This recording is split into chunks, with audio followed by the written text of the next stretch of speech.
सो हिंदी के 15 सेशंस में आपका मोस्ट वेलकम है गाइस। आ जाइए और लाइव चैट से आप लोग जुड़ जाइए। लाइव सेशन से जो भी आपका डाउट्स हो क्लियर करना स्टार्ट कर दीजिए। वहाँ पे टेलीग्राम पे आप जितने भी गाइस ऑनलाइन बैठे हैं वहाँ से सिर्फ ऑनलाइन में ही बैठे रहेंगे। आपको 9 सेशंस में पता होगा। सो आपके घड़ी के बज चुके हैं 3, तो आप आ जाएंगे और लाइव सेशन से जुड़ जाएंगे। लेक्चर 15 के पहले जस्ट गाइस अगर बात करें कि जो सेशंस 14 था उसमें नाउ आपको 2 क्वेश्चन आंसर दिया गया था जो कि एज अ होमवर्क था, आपको मेन कमेंट बॉक्स में करना था। नाउ फर्स्ट वो सॉल्व करा दिया जाता है, फिर आफ्टर दैट सेशंस 15 स्टार्ट किया जाएगा। सो चलिए 24 क्वेश्चन क्या होता है कि यहाँ पे दिया गया है कि निम्न में प्रेरणार्थक क्रिया क्या है। ये दिया गया है प्रेरणार्थक। प्रेरणार्थक होता क्या है? समझना, बैठना, बुलवाना या फिर सुनना। सो कितने गाइस थे कि जो कि जिन्होंने करेक्ट आंसर किया है उनका लिस्ट में नाम दर्जित कर दिया गया है, बता दिया गया है। सो अपना देख सकते हैं, लाइव चैट किया गया है, आप कंफर्म कर सकते हैं। 24 जो गाइस होगा ये 24 दिया जा चुका है, कौन सा है? सो जितने भी हमारे प्रिय सभी साथी ऑप्शन बी बता रहे हैं वो सभी सही हो जाएंगे कि बुलवाना जो होगा एक प्रेरणार्थक क्रिया होगा। होगा कैसे, समझेंगे कैसे? समझना एक टाइप से कि आप अपने माइंड पे निर्भर करते हैं, बैठना ये भी होगा, सुनना ये भी होगा, बट बुलवाना किसी को आप किसी से बुलवा रहे हो, उनको फला मतलब बुला लिया जाए उनको, तो क्या होगा इसमें प्रेरणार्थक, उनको प्रेरणा दिया जा रहा है कि कंडीशंस रखी जा रही है कि उनको बुलवा लिया जाए। तो एक टाइप से कि ये तो वर्ब हुआ, एक क्रिया हुआ, लेकिन ये कंडीशंस ऑफ इंडिकेटिंग टू प्रेरणार्थक। समझ में आया फैक्ट? अब यहीं पे 25 क्वेश्चंस क्या होगा जो कि संधि से रिलेटेड है और आपको बताया गया है कि सिर्फ 2-4 सेशंस पढ़ने की बात है, उसी के नाम अंतर्गत आपको बताया जाएगा संधि, सब कुछ टोटली क्लियर कराया जाएगा। कौन सी विसर्ग संधि नहीं है? अगर आप पढ़े हो कि कौन सी विसर्ग संधि नहीं है, शिरोमणि, संतोष, मनोयोग या फिर बहिष्कार। सो इसका करेक्ट आंसर क्या होगा? कितने गाइस सही आंसर कर रहे हैं? जिन्होंने होमवर्क नहीं किया है बहुत गलत करते हैं कि आप पढ़ते हो सेशंस में बट होमवर्क वो स्टूडेंट्स पढ़ते ही नहीं है, सीधी सी बात है, स्किप करते हैं। आप अगर पढ़ते भी हैं स्किप करते चलते हैं तो भी सेशंस नहीं समझ में आएगा, आपको क्वेश्चन आंसर नहीं आएगा। और अगर आप पढ़ने के बावजूद भी अगर आंसर नहीं करते हैं, चाहे गलत ही हो, लेकिन आप करने की कोशिश तो करिए, धीरे धीरे कुछ ना कुछ आप सीखेंगे। सो आप आंसर जरूर करिए। मेन कमेंट बॉक्स में जो लिस्ट वहीं से आपकी बनती है।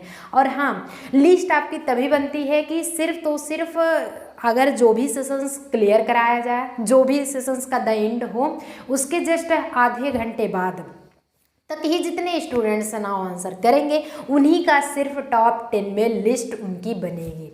बाकी उसके बाद चाहे जितने गाइस करेंगे उनकी लिस्ट में नाम नहीं होंगे। तो कितने गाइस इसका सही आंसर कर रहे हैं? जी बिल्कुल करते रहेंगे। सो जितने भी गाइस ऑप्शन सी बता रहे हैं वो सभी सही हो जाएंगे। जितने भी हमारे सभी प्रिय साथी ऑप्शन सी कह रहे हैं कि कौन सी विसर्ग संधि नहीं है, सो संतोष जो होगा ये विसर्ग संधि नहीं है। 2-4 दिन के लेक्चर में आपको टोटली कवर कराया जाएगा, लेकिन किस तरह से क्वेश्चंस आपसे पुटअप होते हैं नाउ वो आप सीख लेंगे। इससे ये रहता है। अब चलिए नाउ 15 आपका स्टार्ट होता है। इससे आपको ये जानकारी मिलती है कि किस टाइप्स के क्वेश्चन आएंगे और किस तरह से हम थियरी पढ़ना है। नहीं तो आपको अगर फर्स्ट थियरी पढ़ा दिया जाता है गाइस तो समझते हैं कि थियरी से क्वेश्चन आते ही या नहीं है, इसलिए कहीं कहीं स्किप करने के बजाय जहाँ भी क्वेश्चन आ रहा आप पढ़ते चलेंगे। नाउ थियरी पढ़ेंगे तो आपको समझ में आएगा। नहीं पढ़े थे प्रीवियस सेशंस में क्वेश्चन इस टाइप के आए थे, इसीलिए क्वेश्चन हम बनाते हैं।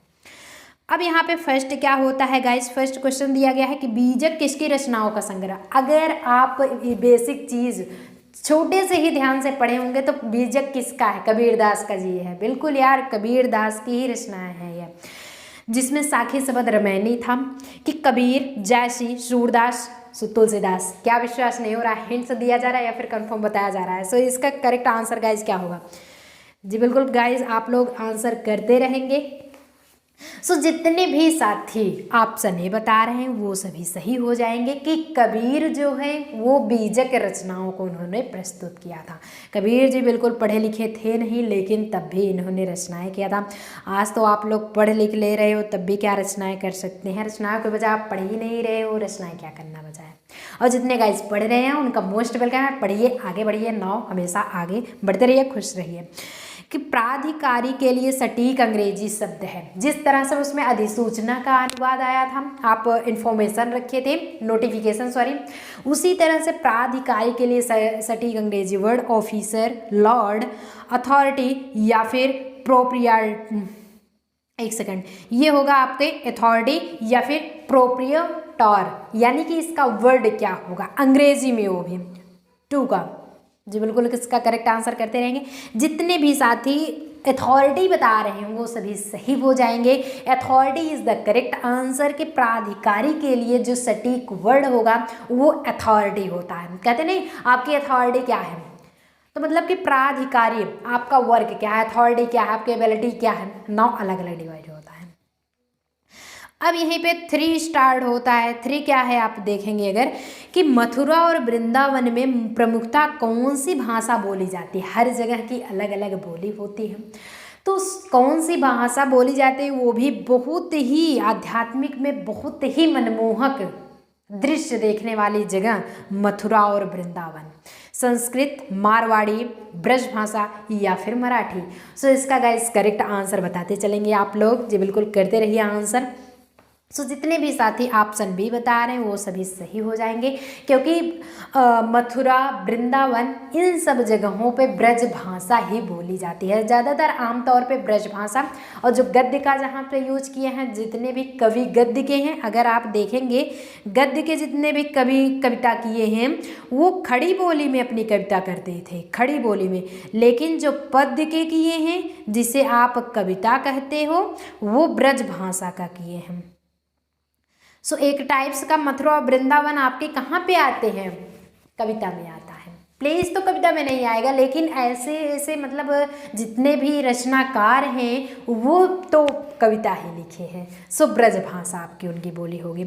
ये मैटर क्लियर हुआ। अगर सेशंस बढ़िया लग रहा है तो एक थम्स अप भी यार करते चलेंगे आप लोग, और ज़्यादा से ज़्यादा सेशंस को शेयर भी करेंगे, जिससे कि फ्री ऑफ कोर्स और भी साथी सभी आ करके नाउ इस अपनी इस फैमिली से जुड़ जाएंगे। सो सारी इन्फॉर्मेशन आपको @यूनियन क्लासेस करके टेलीग्राम पे मिल रहे हैं। सो अभी ज्वाइन हो जाइए, नीचे डिस्क्रिप्शन बॉक्स में उसकी लिंक दी गई है। और साथ ही साथ जो भी नए गाइज हमसे आज जुड़ रहे हैं, अपनी इस फैमिली से जुड़ रहे हैं, उनको अगर सिलेबस न पता हो तो टोटली बताया जा चुका है। डिस्क्रिप्शन बॉक्स में सबकी लिंक दी गई है। प्रीवियस सेशंस के जितने भी आपके क्वेश्चन आंसर सॉल्व कराए गए हैं उसकी प्लेलिस्ट भी डिस्क्रिप्शन बॉक्स में दी गई, वो भी आप क्लियर कर सकते हैं। कोई भी दिक्कत हो, मेन कमेंट बॉक्स है, टेलीग्राम है, लाइव चैट है, कहीं से भी ऑनलाइन समझिए ही ना, बिल्कुल ऑफलाइन है, ऑफलाइन कुछ भी डाउट्स हो सब कंफर्म करिए। अब यहीं पे गाइस 4 क्वेश्चंस आपका स्टार्ट होता है। सो 4 क्वेश्चंस क्या दिया गया है कि निम्न में से संयुक्त वाक्य कौन सा। अब अगर आपको पता हो संयुक्त क्या होता है, संयुक्त मतलब होता है मिला हुआ, कि संयुक्त वाक्य कौन सा है, शब्द नहीं है, वाक्य सेंटेंस है। वह आदमी मुझे बुलाता है, वह आदमी है और मुझे बुलाता है, क्या ये है। नौकर मालिक बन गया, आप ले नौकर जो है वो मालिक बन जाता है। बुरा न मानो तो एक बात कहो, अगर बुरा न मानिए तो एक बात कहो, अगर बुरा मान जाइए तो छोड़ दीजिए, चलिए छोड़ देते हैं। उन्हें न नींद आती थी न भूख प्यास लगती थी। एक टाइप्स का मतलब कि सेंटेंस है यार, ध्यान दीजिए। अब इसमें संयुक्त वाक्य कौन सा है, कौन सा ऐसा वाक्य है जो संयुक्त है, बिल्कुल बताते चलेंगे। जितने भी साथी ऑप्शन डी बता रहे हैं वो सभी सही हो जाएंगे, क्योंकि इसमें 2 सेंटेंस लग रहा है कि उन्हें न नींद आती थी और न ही भूख प्यास लगती थी। एक तो आपका न भूख प्यास लगती थी और कामा करके इंडिकेट भी कर दिया गया है, कामा लगा करके इंडिकेट कर दिया गया है कि ना 2 सेंटेंस इंडिकेट हो रहे हैं। ना तो नींद आती थी और ना ही भूख प्यास लगती थी। ठंडी बहुत लग रही थी, क्योंकि ठंडी का मौसम है ना, स्वेटर वेटर आप लोग पहनेंगे नहीं, ठंडी तो लगेगी ही लगेगी, और जब ठंडी लगेगी ना भूख लगेगी ना प्यास लगेगी, ठीक है। तो 5 क्वेश्चंस आपका जो स्टार्ट होता है वो इसी टाइप्स के थियरी बनाए जाएंगे, ध्यान दीजिएगा। स्किप करने के अच्छे हैं कि आप पढ़िए इसको। सवैया के संदर्भ में कौन सा सही कौन सा कथन गलत है, इट्स मीन्स सवैया में क्या कंफर्म होना चाहिए। अगर थियरी पता हो आपको तो वही सारी चीज़ें इसमें सही होंगे, बाकी एक सेंटेंस होगा गलत होगा। लेकिन गलत क्या है ये देखते हैं। सवैया एक मात्रिक छंद है, क्या ये गलत है? इसके चरण में 22 से 26 वर्ड तक होते हैं, क्या ये गलत है? सुंदरी सवैया एक प्रमुख भेद है, या फिर ब्रज भाषा का यह बहुप्रचलित छंद है? इसमें करेक्ट आंसर गाइज क्या होगा? जी बिल्कुल, लाइव चैट करते रहेंगे, आंसर करते रहेंगे सभी गाइज। जितने भी साथी ऑप्शन ए बता रहे हैं वो सभी सही हो जाएंगे। कि सवैया क्या गया है? एक मात्रिक छंद, जबकि ये एक मात्रिक छंद होता ही नहीं है। यहाँ पे 22 से 26 वर्डों तक के होते हैं इसके छंद, और ब्रज भाषा में भी प्रचलित होता है। सुंदरी सवैया का एक प्रमुख भेद होता है, लेकिन सवैया एक मात्रिक छंद नहीं होता, क्योंकि ये अर्ध सममात्रिक की बात हो रही है, अर्ध की बात हो रही है, यहाँ पे मात्रिक की बात नहीं है। यानी कि जिसे आप अर्ध सममात्रिक कह सकते हैं, सममात्रिक, लेकिन मात्रिक वाली नहीं होती है। अब यहीं पे एक थोड़ा सा फ्रेजेस पढ़ लिया जाए। सब कुछ यार बेसिक चीज़ें होती हैं, लेकिन अगर आप ध्यान देंगे तभी जानकारी फाइंड कर सकेंगे। कि 9 2 11 होना, कहते हैं नहीं है कि चोर को देखते ही वह बंदा क्या हुआ, 9 2 11 हो गया, मतलब भाग जाना। अर्थ निम्न विकल्पों में से क्या होगा? सरपट भागना, जीड़ना, सरपट भगाना, भगाना या फिर भागना। भागना मतलब खुद वो प्रक्रिया कर रहा है, क्रिया, लेकिन भगाना मतलब किसी को उत्साहित कराए, यार भाग जाओ, आप भाग जाओ, नहीं चोर आए, पुलिस आएगी ना तो फिर पीटे भी जाओगे। तो जागना क्या होगा इसका आंसर? 6 आपका स्टार्ट है। सो जितने भी साथी ऑप्शन ए बता रहे हैं वो सभी सही हो जाएंगे। सरपट भागना इट्स मीन्स बहुत जल्द भाग जाना, पलक झपकते ही वो वहाँ से दन्न से निकल जाना। तो 9 2 11 होना मतलब कि सरपट भाग जाना। तो ऐसे क्वेश्चंस आएंगे तब तो आप लोग क्लियर कर ही लेंगे, लेकिन ऐसे ही क्वेश्चंस आते हैं थोड़ा सा मतलब बेसिकली ही होगा, लेकिन उसमें प्रेजेंस ऑफ आपको माइंड लगाना। प्रेजेंस ऑफ माइंड अगर आप ध्यान देंगे, समझे रहेंगे, तभी आप जान पाएंगे। तो practice is the most important, practice करेंगे तभी जानकारी फाइंड कर सकते हैं। होता है गाइज, उर्दू किस भाषा का शब्द है? उर्दू क्या होता है, किस भाषा का शब्द होता है? कि जर्मनी, अरबी या फिर तुर्की या फारसी? इसका करेक्ट आंसर क्या होगा गाइज? 5 सेकेंड का टाइम मिलता है आपको, नाउ करेंगे। जी बिल्कुल, सातवें ही क्वेश्चन स्टार्ट है, बताते चलिए, कर रहे हैं। जितने भी साथी ऑप्शन बी बता रहे हैं वो सभी सही हो जाएंगे। तुर्की, तुर्की इज द करेक्ट आंसर। कि उर्दू किस भाषा का शब्द है? समझ में आगे चला जाए। उर्दू जो है वो तुर्की भाषा का शब्द होता है, तुर्की से रिलेटेड होता है। अब यहीं पे 8 क्वेश्चंस आपका स्टार्ट होगा। अगर 8 क्वेश्चंस गाइज होता है कि पक्षी के लिए सही पर्यायवाची वाले शब्दों की पंक्ति को चुनिए। दिया तो 4 ऑप्शन गया है, लेकिन इसी में से हर 4 ऑप्शंस में अगर आप देखें तो दिया गया है 3-3 वर्ड। तो हर ऐसा कौन सा ऑप्शन है जिसमें तीनों वर्ड पक्षी के लिए ही इंडिकेट कर रहा है, किसी अन्य के लिए नहीं। विहग विहंगम खग, विहाग विहंगम खग, विहाग विहंगम खग या फिर विहाग विहंगम खाग? क्या होगा, क्या करेक्ट आंसर होगा गाइस? जी बिल्कुल करते रहेंगे। जितने भी साथी ऑप्शन ए बता रहे हैं वो सभी सही हो जाएंगे। कि विहग, विहंगम और खग, यही जब आएगा तो है वही चीज़, लेकिन कहीं पे खाग लिख दिया, कहीं विहंगम लिख दिया है, कहीं विहाग लिख दिया गया है, जबकि सही आंसर क्या होता है? विहग विहंगम खग।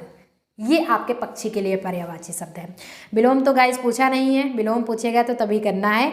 जब पर्यायवाची पूछे तो पर्यायवाची दीजिए, विलोम करना है विलोम, लेकिन ये बेसिक चीज़ें आपसे पूछेगा जरूर। दिए गए विकल्पों में से हर्ष शब्द के विपरीतार्थक शब्द का चयन कीजिए। सबसे पहले आप गाइज यहाँ पे समझेंगे कि हर्ष मतलब होता क्या है। हर्ष मतलब होता है खुशी, हर्ष मतलब हुआ खुशी, और जस्ट खुशी शब्द के विपरीतार्थक यानी कि अपोजिट, जिसे विलोम कहते हैं, शब्द का चयन करना है। विषाद, तात्कालिक, अस्थाई या फिर जीवंतता? क्या करेक्ट आंसर होगा? 9 क्वेश्चन का कितने गाइस सही आंसर कर रहे हैं? जी बिल्कुल, जितने भी साथी ऑप्शन बी बता रहे हैं वो सभी सही हो जाएंगे, क्योंकि विषाद जो गाइज होता है, विषाद मतलब दुख होता है, विषाद मतलब दुख, और खुश, सुखी, दुखी, सुख, दुख, आपका हर्ष, विषाद, यही तो सारी चीज़ें होती हैं ना, तो यही होगा फैक्ट। थम्स अप करते चलेंगे, साथ साथ मितव्ययी की कंडीशन न अपनाइए, थम्स अप आप लोग करते चलेंगे। अब यहाँ पे होता है कि मोती का तत्सम रूप है। मोती पढ़ने के लिए इट्स मीन तद्भव तत्सम पढ़ने के लिए जानकारी फाइंड करना है फर्स्ट सेकंड में। सो डिस्क्रिप्शन बॉक्स में टोटल प्लेलिस्ट दिया गया है, हिंदी का फर्स्ट सेकंड थर्ड आप सेशन क्लियर कीजिए, उसमें नाउ टोटली आपको कंफर्म होगा तत्सम क्या होता है, तद्भव बहुत ही अच्छे बकायदे ढंग से क्लियर कराया गया है। मोती, मौक्तिक, मुक्तक या फिर उपयुक्त में से कोई नहीं, it's mean none of these, all of the above, यानी कि इनमें से सभी, उपयुक्त में से कोई नहीं यानी कि नन ऑफ दीज। क्या होगा इसका करेक्ट आंसर बताते चलेंगे। सो जितने भी साथी ऑप्शन भी बता रहे हैं वो सभी सही हो जाएंगे। मौक्तिक, मोती का तत्सम वर्ड क्या होता है, मौक्तिक होता है, ये क्लियर हो गया है। अब यहीं पे 11 स्टार्ट किया जाता है कि ये दिया गया है, क्या है ये, कि यक्ष, यक्ष फिर से यक्ष, रेखांकित चिन्ह कौन सा है, यानी कि इसके जस्ट नीचे अंडरलाइन टोटल दिया गया है। रेखांकित चिन्ह क्या है आपका, लोप सूचक है, समाप्ति सूचक है, स्थान सूचक है या फिर टीका सूचक, यानी इंजेक्शन से इंडिकेट हो रहा है, इंजेक्शन नहीं लगाना है। चलिए तो किससे रिलेटेड है 11 जी, बिल्कुल आंसर करते रहेंगे गाइस। जितने भी हमारे सभी प्रिय साथी ऑप्शन ए बता रहे हैं वो सभी सही हो जाएंगे। लोप सूचक, अब बताइए लोप सूचक क्या होता है, कहते नहीं है कोई भी एक्स वाई जेड या फिर कहीं भी X X X Y Y Y दे देते हैं या फिर जेड ही दे दिया जाए, अक्सर है कि एक्स एक्स करके देते हैं, आफ्टर दैट उसके बाद जस्ट एक्स वाई जेड। कहीं किसी का नाम कोई अननोन हुआ तो अननोन को ही एक्स वाई जेड या फिर एक्स एक्स एक्स से इंडिकेट करते हैं। तो लोप यानी कि वहाँ पे उसका लोप हो गया है, वो हट चुका है, रिमूव हो चुका है। तो किसी भी चीज़ को जो रिमूव हो गया है, जो लोप सूचक है, उसको एक्स वाई जेड से इंडिकेट किया है। समझ में आ रहा है सेशन, आगे चला जाए। अब यहीं पे आपका 12 होता है, 12 स्टार्ट किया जाता है। सो 12 क्वेश्चन क्या होता है गाइस, कि उपमा के 4 अंग में से, उपमा अलंकार जो होता है उसमें के 4 अंग में से किसी एक के न होने पर भी उपमा अलंकार होता है। यानी कि उपमा अगर 4 टाइप्स का है, 4 उसके अंग हैं, उसमें से एक नहीं है तब भी उपमा अलंकार होता है, उसे क्या कहा जाता है, उसे क्या कहा जाएगा, कुछ तो नाम चेंज होगा ना गाइज। अनुपमा, उपमा, लुप्तोपमा या फिर पूर्णोपमा, इसका सही गाइस आंसर क्या होगा। चलिए 12 स्टार्ट है, आप लोग बताएंगे इसका सही जवाब क्या होगा। सो जितने भी गाइस ऑप्शन भी बता रहे हैं वो सभी सही हो जाएंगे। आप क्यों होगा, लुप्तोपमा क्यों है, क्योंकि इसमें एक अंग हटा हुआ है, लुप्तोपमा, यानी कि इसका संधि विच्छेद करेंगे। चलिए इस वर्ड के आ जाने से आपको 2 चीज़ जानकारी फाइंड हुई, एक तो लुप्त प्लस उपमा, उपमा तो अलंकार है, ये तो आ ही रहा है, लेकिन क्या है, लुप्त है, हटा हुआ है। अभी जस्ट जो प्रीवियस क्वेश्चन आप पढ़े हैं तो लुप्त है, इट्स मीन्स एक अंग, उपमा के 4 अंग में से एक नहीं है तो लुप्त ही तो है, और कुछ है, कुछ नहीं है। सो ये मैटर क्लियर हो गया, ये पूरा टोटल 12 तक हो गया है। अब नाउ 13 स्टार्ट किया जाता है। आपका 13 क्या है, होनहार वीरवान के पोत चीकने पात, लोकोक्ति का सही अर्थ क्या होगा। ये एज अ संस्कृत यानी कि मुहावरा दे दिया जा चुका है, ये मुहावरा है कि होनहार वीरवान के होत चीकने पात। अब इसका सही अर्थ क्या होगा, होनहार बालक सुंदर होता है, कि जो होनहारी होगा, जो इंटेलिजेंस होता है वो क्या होता है, सुंदर। अब यहाँ पे आप सुंदर के लिए क्या लगाएंगे गाइस, चैट सेक्शन में चैट करना नहीं बोलेंगे, आंसर दीजिए। यहाँ पे ना तो ब्यूटीफुल लगेगा, ना ही आपका ये कंडीशंस इट्स जो होगी वो, ना तो प्रेटी लगेगा। यहाँ पे होगा तो होगा हैंडसम, और होगा हैंडसम क्यों, क्योंकि उसके पहले आप प्रेजेंस ऑफ माइंड लगाइए, बालक है तो बालक है, मैस्कुलिन जेंडर है, इसलिए हैंडसम लगाए हैं। अगर यहीं पे फेमिनिन होता तो आप क्या यूज करते, ब्यूटीफुल। अगर यहीं पे आपका कॉमन होता या फिर न्यूटर जिसे होता, कॉमन ने न्यूटर, तो उसके लिए प्रेटी लगाते, सुंदर। कंफर्म हुआ कंडीशन। और थर्ड क्या होता है, सॉरी सेकंड, सुंदर बालक होनहार होता है। जो सुंदर बालक होता है, क्या वो जो देखने में सुंदर है वो इंटेलिजेंस होता है, या होनहार बालक के गुण बचपन से ही दिखाई देने लगते। It's means morning shows the days, पूत के पाँव पालने में ही दिख जाते हैं, मॉर्निंग सोज द डेज, ये भी फ्रेजेस हैं। होनहार बालक सुंदर नहीं होता, ये तो जस्ट अपोजिट है, सब कुछ तीनों मिल रहा था लेकिन चौथा बिल्कुल नहीं मिल रहा है। तो 13 का क्या होगा answer?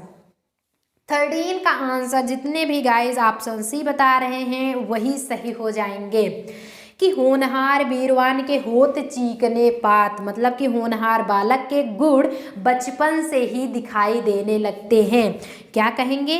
Morning shows the day, मतलब क्या होता है मॉर्निंग सोज द डे? मतलब यहाँ पे लिखेंगे पूत के पाँव पालने में ही दिख जाते हैं। मॉर्निंग सोज द डे, पूत के पाँव पालने में ही दिख जाते हैं, तो होनहार बालक के गुण बचपन से ही दिखाई देते हैं। होनहार वीरवान के होत चीकने पात। ससेंस बढ़िया लग रहा है, आगे चला जाए। अब ये 13 आपका क्लियर हो गया है। अब देखेंगे जरा 14। 14 होता है जीतने की इच्छा, वाक्यांश के लिए एक शब्द होगा। जीतने की इच्छा, आपके अंदर जीतने की इच्छा है, उसके लिए एक वाक्य क्या होगा कि जुगुप्सा, जुगुसा या फिर लिप्सा या जिगीसा, क्या वर्ड होगा? 14 का क्या आंसर होगा? जितने भी साथी ऑप्शन डी बता रहे हैं वो सभी सही हो जाएंगे। जिगीसा इज द करेक्ट आंसर। कि जिगीसा मतलब होता है जीतने की इच्छा रखने वाला। उसका एक सेंटेंस में एक वाक्य क्या कहेंगे, यानी वाक्यांश के लिए एक वर्ड क्या होगा? जिगीसा होगा। चलिए अब 15 आपका स्टार्ट होता है। 25 पे नहीं पहुंचे, अभी जस्ट 15 है। गर्दन झुकाना, मुंह फेरना आदि किस प्रकार का अनुभव है? अगर आपसे पूछा जाए कि गर्दन वो झुका लेता है, मुंह फेर लेता, कहते नहीं है अपने एटीट्यूड में अच्छे, मुंह फेर ले रहे हैं, बात नहीं करने का मन है, मतलब कि अलग बना रहे हैं। कायिक अनुभव, वाचिक, सात्विक या फिर आहार्य, इसका करेक्ट आंसर गाइज क्या होगा? पहले आप आंसर करेंगे फिर समझाया जाएगा। अब तो हिंट दिया जा चुका है।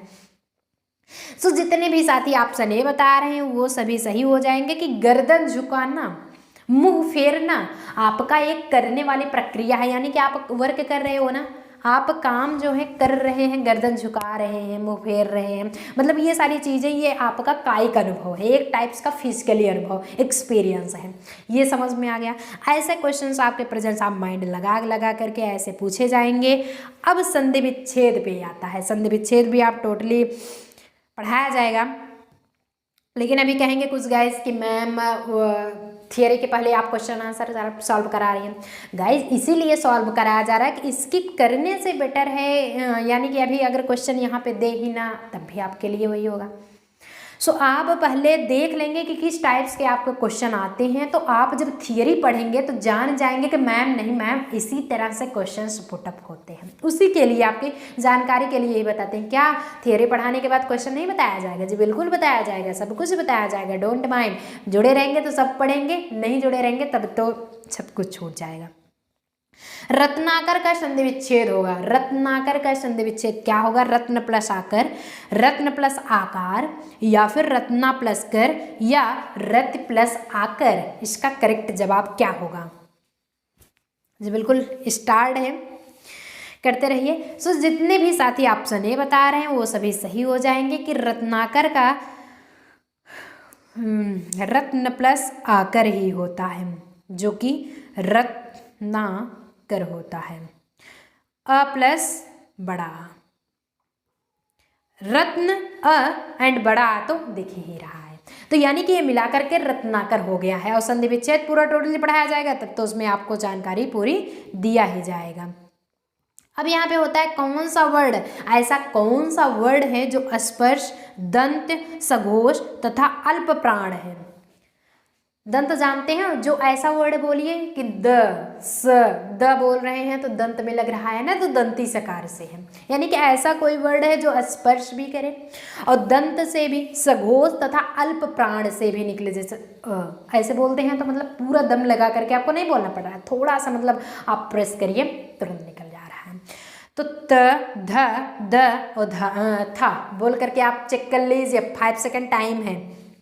बताते हैं उसके बाद। सो जितने भी साथी ऑप्शन सी बता रहे हैं वो सभी सही हो जाएंगे, जिसे उच्चारण स्थान बोला जाता है। यानी कि द कहेंगे तो द अभी हम बता भी दिए थे हिंट में, इसीलिए लैंग्वेज मतलब थोड़ा सा आप अगर ध्यान देंगे तो आपके क्वेश्चंस में ही हम आंसर बता देते हैं।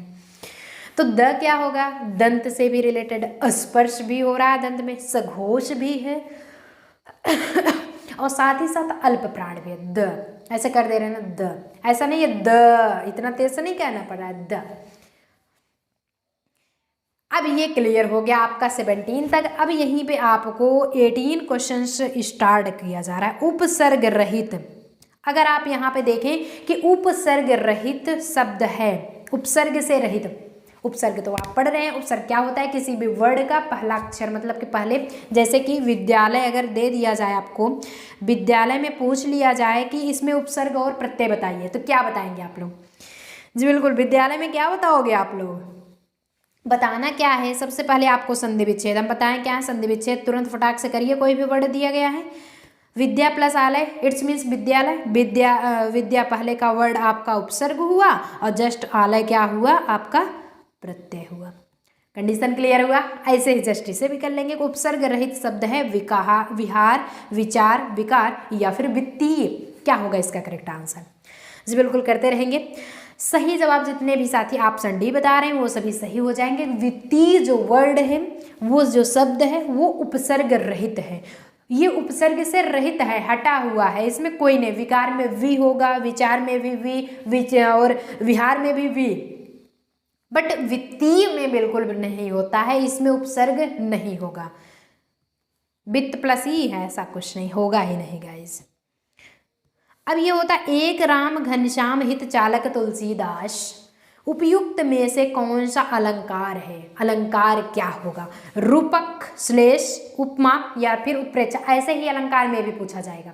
2-3 दिन क्वेश्चन पढ़िए, नाउ तुरंत आपको सब कुछ प्रोवाइड कराया जाएगा विथ थियरेबल। एक राम है, घनश्याम हित चालक तुलसीदास, इसमें आपको करना है क्या होगा बताते चलिए क्या होगा। तो इसमें रूपक अलंकार होगा, और रूपक क्या होगा? As your homework. रूपक क्या होगा? होमवर्क। बीच में होमवर्क इसलिए दिया जा रहा है क्योंकि गाइस जो स्किप करेंगे उन्हें तो ना पता नहीं होगा। अब इसमें आपकी चालाकी निकलेगी, बीच में जो गाइस स्किप करेंगे उन्हें होमवर्क नहीं पता चलेगा, और लास्ट टाइम हम बताएंगे नहीं बिल्कुल कि यही होमवर्क दिया गया था, रूपक दिया गया है। सो एज योर होमवर्क तुरंत नोट करेंगे कि रूपक क्या होता है, और पढ़ाते टाइम तो हम तो बताएंगे ही बताएंगे। अब ये हो जाता है जिसकी कोई उपमा न दी जा सके, उसके लिए क्या शब्द होगा? जैसे यूनिक कहते हैं, अद्वितीय जिसे कहते हैं, इसमें नहीं है, ये अलग है, ये ध्यान दीजिएगा। जिसकी तुलना नहीं की जा सकती, ये अलग है। यानी कि अद्वितीय किसे कहते हैं? जिस कोई यूनिक हो, यानी कि उसके जैसा कोई और ना हो, उसी से रिलेटेड जिसकी कोई उपमा ना दी जा सके, उसके लिए शब्द होगा।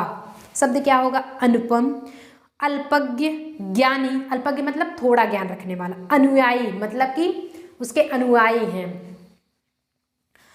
दास हैं, जिसकी कोई उपमा न दी जा सके। इसका करेक्ट आंसर गाइज क्या होगा? कितने साथी सही आंसर कर रहे हैं? जितने भी साथी ऑप्शन ए बता रहे हैं वो सभी सही हो जाएंगे। अनुपम यानी कि जिसकी कोई उपमा न दी जा सके, ये कंडीशंस होती है अनुपम, यानी कि एक वर्ड, और इसको सेंटेंस में डिवाइड किया जाएगा, जिसकी कोई उपमा न दी जा सके। तो ऐसे ऐसे एक एक आप शब्द, पर्यायवाची, वर्तनी, शुद्ध, अशुद्ध, सब कुछ जानकारी फाइंड कर रहे हैं। साथ ही साथ ग्रामेटिकली में यही सारी चीज़ें आती हैं। वर्तनी शुद्ध करना, अशुद्ध करना, विलोम, पर्यायवाची शब्द, छंद, अलंकार, आपके संधि विच्छेद, समास, यही टोटल रहते हैं और कुछ नहीं रहता। अब सारी बेसिक चीज़ें हैं। कारक हो गए आपके, और इसके बाद आप संधि विच्छेद के टोटल पढ़ रहे हैं, कारक पढ़ रहे हैं टोटली। लकार हो गए, ये भी आता है कि लकार कितने टाइप्स का होता है, तो 5 होता है। लट, लोट, लिंग, विदलिंग और लंग, ये 5 होते हैं। तो इनमें से अशुद्ध वर्तनी शब्द है, अब देखिए, अब इसी में से 4 शुद्ध है और 1 अशुद्ध है, 9 अशुद्ध के लिए आना है। चरमोत्कर्ष यानी कि इस वर्ड के साथ यार आप संधि विच्छेद भी सीख रहे हो। चरम प्लस उत्कर्ष यानी कि चरमोत्कर्ष। वांग्मय, पुनरुत्थान, हिरण्य कश्यप, हिरण्य कश्यप, इसका क्या होगा, अशुद्ध वर्तनी कौन सा है कि यानी किस तरह से उसे लिखा जाएगा। जो इसमें गलत लिखा गया है ना उसे चूज करना है आपको। 21 आपको बताना है। सो जितने भी साथी ऑप्शन डी बता रहे हैं वो गलत हो जाएंगे, यानी कि सही हो जाएंगे। क्यों? क्योंकि आप गलत आंसर कर रहे हो। गलत तो चूज ही गाइज इसमें करना है, क्योंकि हिरण्य प्लस कश्यप होता है, कश्यप नहीं है। ये वर्ड आपका गलत है। सो ये वर्तनी यहाँ पे गलत हो जाएगी।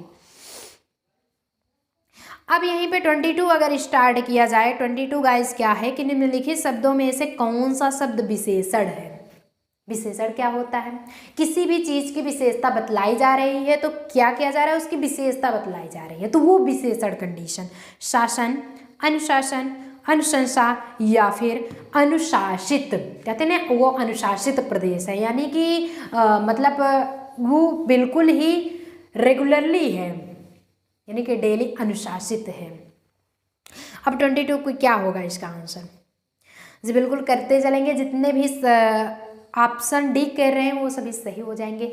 अभी अभी हमने कहा कि अपने क्वेश्चन में ही हम अक्सर है कि हिंट दे देते हैं आंसर का आपके, तो अभी अभी 2-3 बार अनुशासित अनुशासित कहा गया। सो इसका करेक्ट जवाब जो होगा अनुशासित ही होगा, क्योंकि एक टाइप्स का जो अनुशासित है ये विशेषण है कि अगर आप मतलब पढ़ाई कर रहे हो अनुशासन में, अब गाइस टीचर पढ़ा रहे हैं, बच्चे क्या हैं अनुशासित हैं, तो पढ़ाई तो करेंगे ही करेंगे, और मस्ती करेंगे तो बिल्कुल पढ़ाई नहीं होगी। जब खेलेंगे तो आप पढ़ाई नहीं कर पाएंगे, और उस टाइम अगर पढ़ रहे हो तो फिर खेलना बंद है तो पढ़ाई तो कुछ ना कुछ सीखेंगे।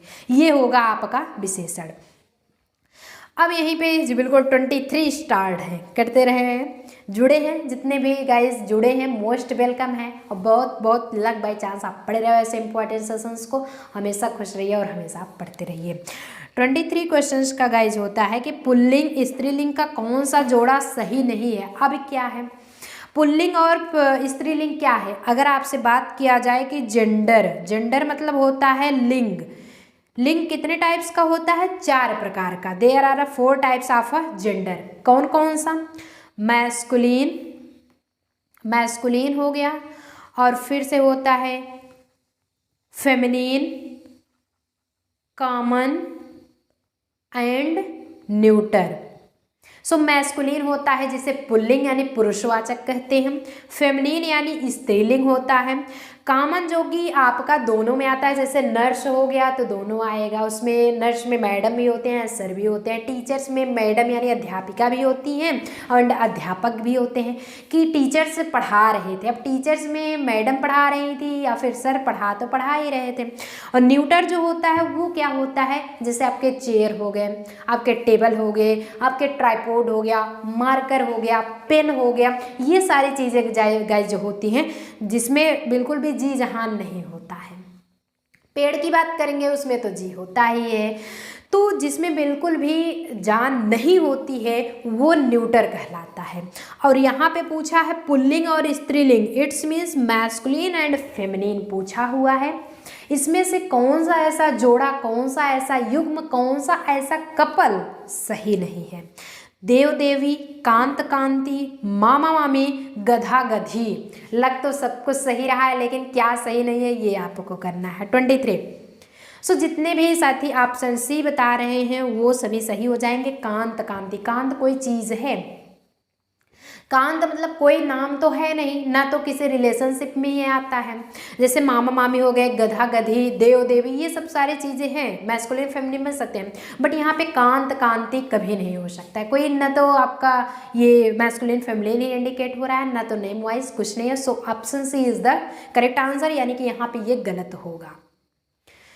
अब यहीं पे आपका निर्वेद किस रस का स्थायी भाव, ये तो बहुत ही इंटरेस्टिंग है ये, क्योंकि रस आप पढ़ चुके हैं और आपको पता है और एज अ होमवर्क एक बार दिया भी जा चुका था। एज आई एम विश, सिर्फ हमने विश किया था, इच्छा जाहिर किया था कि आप लोग होमवर्क करके आइए, लेकिन कोई भी गाइस किया नहीं था ना, इसलिए आपके होमवर्क के तौर पे ये बना दिया गया है आपका एज अ क्वेश्चन। होता क्या है, निर्वेद किस रस का स्थायी भाव है, सो रस आप 10 पढ़े, उसके 10 स्थायी भाव पढ़े हैं। नाउ इसमें से टोटली करना है, भयानक, बीभत्स, भक्ति या फिर शांत। इसका सही आंसर क्या करना है, as a main comment box homework आप करके आएंगे। और 25 जो गाइज होता है, 25 भी होमवर्क आपका होगा। हिंदी भाषा को कौन सा लिपि में लिखा जाए, हिंदी भाषा को कौन सी लिपि में लिखी जाती है, गुरुमुखी, देवनागरी, बंगाली या फिर तमिल। आज का सेशंस कैसा लगा गाइस, अच्छा लगा हो तो सेशंस को थम्स अप करके ज़्यादा से ज़्यादा शेयर करने की कोशिश करेंगे और अपनी फैमिली से जुड़ करके नाउ अपनी फैमिली को सब्सक्राइब भी कर लेंगे। साथ ही आज बस यहीं तक, मिलते हैं नेक्स्ट सेशंस में ऐसे इंटरेस्टिंग वीडियो लेकर के, तब तक के लिए बाय बाय। बढ़िया से अच्छे से पढ़ाई करते रहिए, नाउ आगे बढ़ते रहिए, हमेशा जो भी डाउट्स हो क्लियर करते रहिए।